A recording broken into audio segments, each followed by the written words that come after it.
oduu teenya jalqabaatiin miseensonni waraana bilisummaa Oromoo jaalsanyii nagaa saatiin durfaman kan dhiyoo mootummaa waliin araaramanii galan waboo jaalmarroo barbaadu maqaa jedhuun Oromiyaatti bobbaafamuun dhaga'ame. Kunis nagaa Oromiyaa keessumaa kan giddugaleessaa abdatame bifa haarawaan dukkaneessee jira jedhame.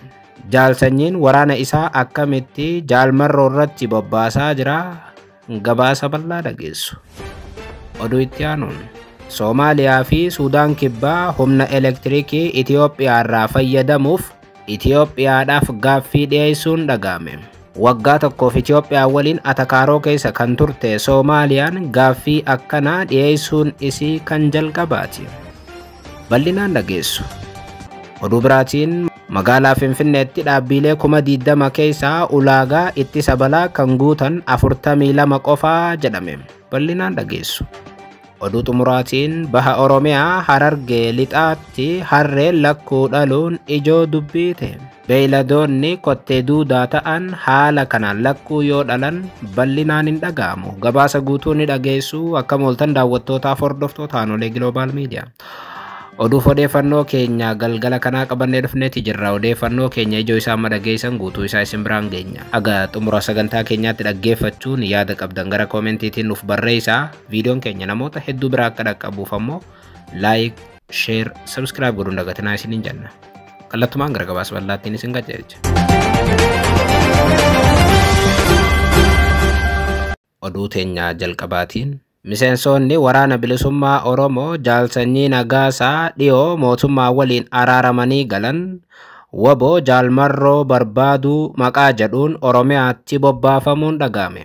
Kunis nagaa Oromiyaa keessumaa giddugaleessa Oromiyaa abdatamee ture guutummaatti dukkaneessee jira jedhame. Ajajaan waboo zoonii giddugaleessaa duraanii jaalsanyii nagaasaa mootummaa waliin araara buusee erga waraana isaa galchee amma immoo guutummaatti waraana qabu waboo bosonatti hafan galchina jechuun godinaalee Oromiyaa keessatti bifa haarawaan bobbaasuun dhaga'ameera. Keessumaa godinaalee lama keessatti waraanni jaalsanyii bobba'ee jira jedhame. Kanaanis naga'aan xiqqashoo giddugaleessa Oromiyaatti abdatame guutummaatti gama dukkanaatti deebi'aa jiraachuu AGM namoota waraanni jaalsanyii bifa haarawaan bobba'uu arganirraa mirkaneeffateera. Guyyaa 4 dura miseensonni waboo duraanii mootummaatti harka kennatan bakkoota magaalaa Finfinneetti dhiyoo ta'an Oromiyaa keessa bakka garagaraatti waboo bosonatti hafan qabuuf jechuun qawwee baadhatanii akka deemaa jiran namoonni ijaan argan himaniiru. Akka oduu nu gahetti aanaalee akka Zuwaay Dugdaatti miseensonni waboo duraanii harka kennatan kun namoota naga'aa waboo bakka jiru ni beektu hima jechuun akka hawaasa dararanii fi saaman illee mirkaneeffanneerra. Namni dararaa fi saamichi namoota gurguddaa irra gahuu ijaan arge tokko akka odeeffannoo nuuf ergeetti miseensota waboo duraanii kan amma nama dararaa jiran kana nuus warra beeknuudha jedhama.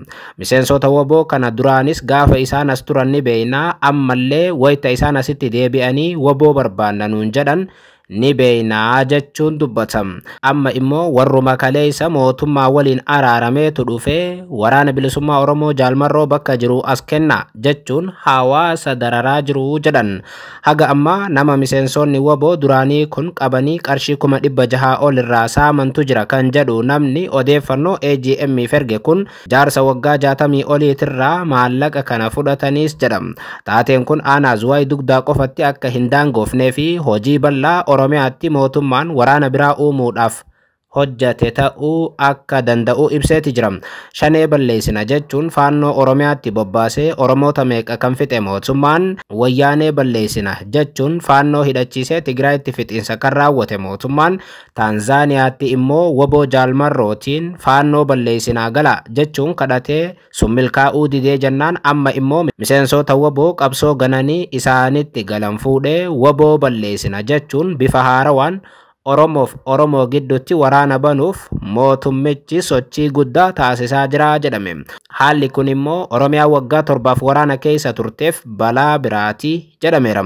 Wanti amma deemaa jiru kun inumaa irra caalaatti jaalsanyiif qaaneessaadha kan jedhan namoonni waan amma deemaa jiru kana argan kaleessa Oromoodhaaf qabsaa'uuf bosona seenanii arra immoo ilma Oromoo bosonatti hafe waraanaan eegaluun fudhatama hin qabus jedhan. Akkuma beekamu muddee 2024 jaalsanyi Nagaasaa mootummaa naannoo Oromiyaa waliin araaramee karaa nagaatiin galuun isaanii yaadatamam. Galuu isaa hordofee hedduun namoota kan deeggaran akkuma jiran warri hin deeggaranis jiru.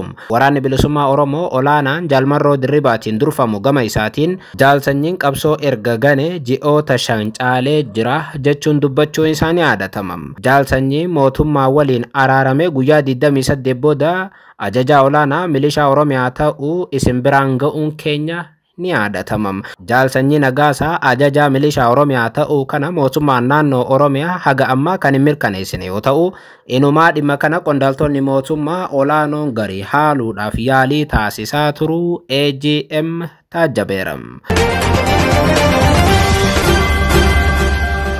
Oduu biraatiin Soomaaliyaa fi Suudaan kibbaa humna elektirikii Itoophiyaa irraa fayyadamuuf gaaffii dhiyeessan.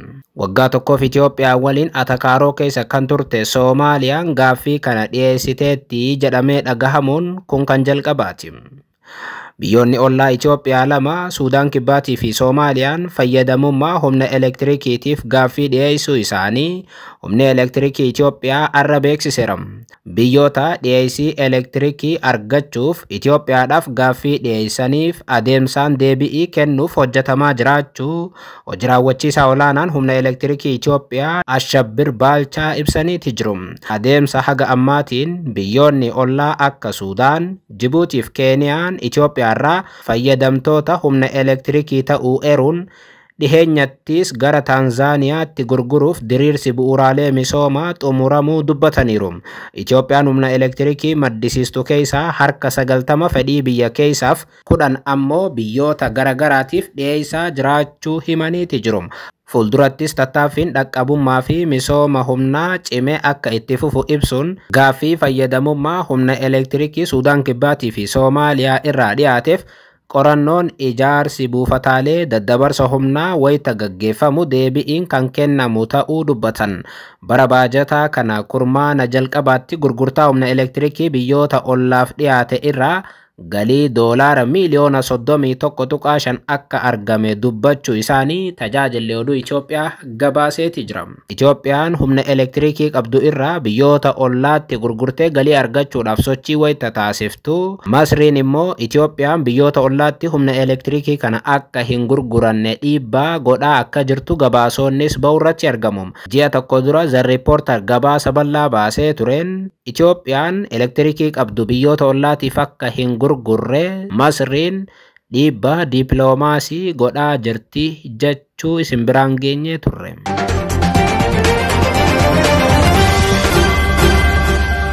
Oduu biraatiin magaalaa Finfinneetti dhaabbilee 20 keessaa ulaagaa ittisa balaa kan guutan 42 qofaa jedhame.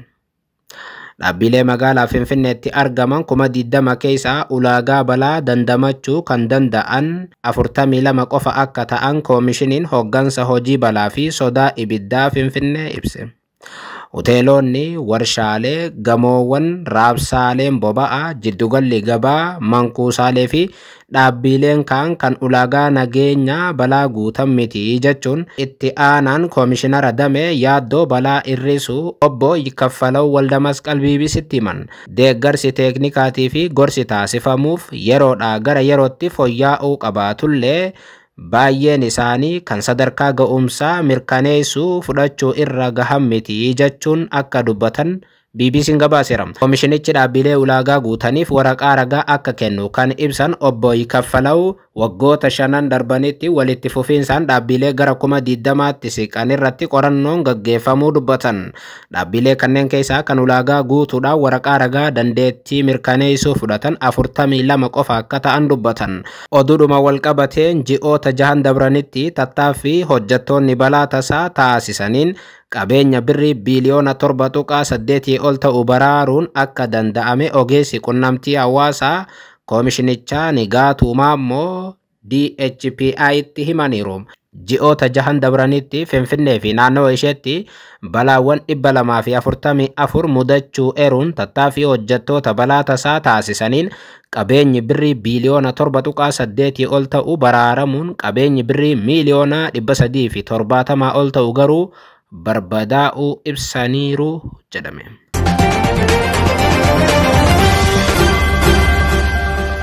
Oduu teenya xumuraatiin Baha Oromiyaa Harargee lixaatti harreen lakkuu dhalte ijoo dubbii taate. Addunyaa irratti beeyladoonni kottee duudaa ta'an bal'inaan isaanii lakkuu dhalan hin dhaga'aman. Aanaa gubbaa qorichaa ganda Gooroo Leencaa bakka jedhamutti Baha Oromiyaa Harargee lixaatti harreen lakkuu akka dhalte miidiyaan guddichi mootummaa OBN erga gabaasee booda dhimmichi ijoo dubbii ta'eeti jira. Taateen akkasii kottee duudaa irratti baramaa ta'uu baatus carraan beeyladoonni lakkuu dhalu wayita sanyiin kormaa gara sanyii dhaltuutti gadhiifamuu killee tokkicha bakka lamatti qooduu fi yeroo sanyiin dhaltu killee lama qopheessuun lamaan isaanii sanyii kormaa wal argan lakkuun uumamuu akka danda'u ogeessi fayyaa beeyladaa waajjira qonnaa godina Harargee lixaa Dr. Faaruq Aliyyi miidiyaa kanatti himaniiru. Harreen amma lakkuu dhaltes haalota lamaan keessaa tokkoon ta'uu akka malu ogeessi kun akeekaniiru. Asiin duraas godinuma Harargee lixaa aanaa Burqaa Diintuutti harreen lakkuu dhalte taate addaa ta'uun bal'inaan dubbatamee ture.